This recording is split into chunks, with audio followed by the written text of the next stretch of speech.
representative of the chairman. Wives of governors from the 19 northern states, the representative of the wife of President Muhammadu Buhari, and the wives of some lawmakers from the region are in this hall to deliberate on how to tackle drug abuse in the region. Although there is no specific data on drug abuse in Nigeria, the chairperson of the forum, Mrs. Asamao Yari, identifies substance abuse among young people as a major problem that the region is grappling with. We need your help. We have to come out and say, yes, this is a problem in the north.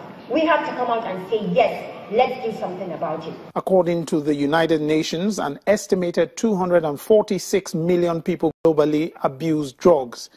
5% of these figures are between the ages of 15 and 64. The representative of the wife of the president, Mrs. Aisha Buhari, emphasizes the need to tackle the menace of drug abuse among young people from homes and in the schools.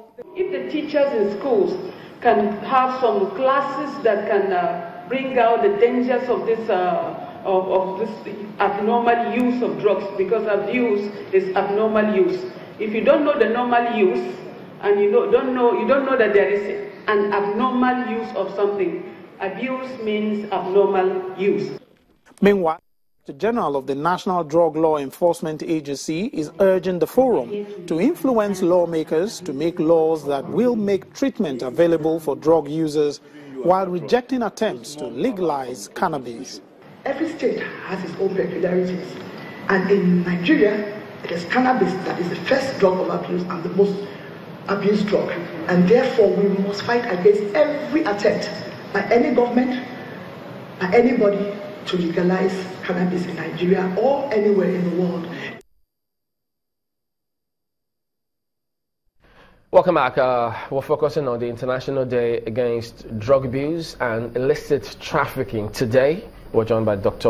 Ogbonnayan Dupu, who is the Program Director, House of Refuge. She's also a consultant psychiatrist. Thank you for coming on this morning. Thank you, Chamberlain. Well, speaking about drug abuse, I know people have different perspectives. They look at it, it affects people in different ways. For you, or for House of Refuge, what is the key issue here? The key issue is, it starts with the drug use. And over time, there's an abuse of that drug.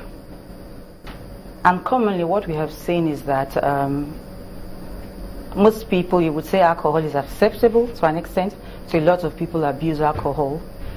And then you have the other group that beyond the alcohol, they also abuse cigarettes, which we know to be a gateway drug. Usually starts with cigarettes. And over time, there's an abuse, recurrent use, which eventually for a good number of people leads to drug dependence, what you may call addiction, what colleagues will call substance use disorder. At that stage, a lot of people who have those symptoms, you notice there's this compulsive craving for the drugs, desperate negative consequences on their lives. Negative consequences could be, for a child in school, a decline in academics, decline in relationship at home, with friends, neglect of personal hygiene. But despite that, the drug continues. They become preoccupied. That's all they want to think about. That's all they want to do. So is there an increase in dependence on drugs, or what you call addiction, than we had previously, say 5-10 years back? Yes, there is, Gimba. It's actually growing at a very rapid rate. Like you heard the article the publication that was shown a few minutes ago. It's been predicted by year 2020, it will be #1 on the list of disabilities compared to other physical conditions. It's as of 2015, 2014, it was estimated at about 250 million. That's about almost 250 million people have used one illicit substance or the other. That's like 1 in 20. And then that 1 in 20, 1 in 10 of them develop a mental problem. So who is vulnerable? Who is vulnerable? Anyone could be vulnerable to substance use disorder, particularly adolescents. It starts at that age because that's the age where they have a lot of identity crises, and the peer pressure is strongest then. You need people to understand, because if it starts at when it starts at that age, most of the time, you know, adolescents, they leave home, they're in school, so they've moved away from one parental control, so to say, and influence, to a new environment. They are a lot more prone to substance abuse because of peer pressure. They're encouraged to use drugs out of curiosity. They want to experiment. What I would also call the feel-good factor. People just need something to give them that, you know, feeling, sometimes even to heal emotional or physical pain.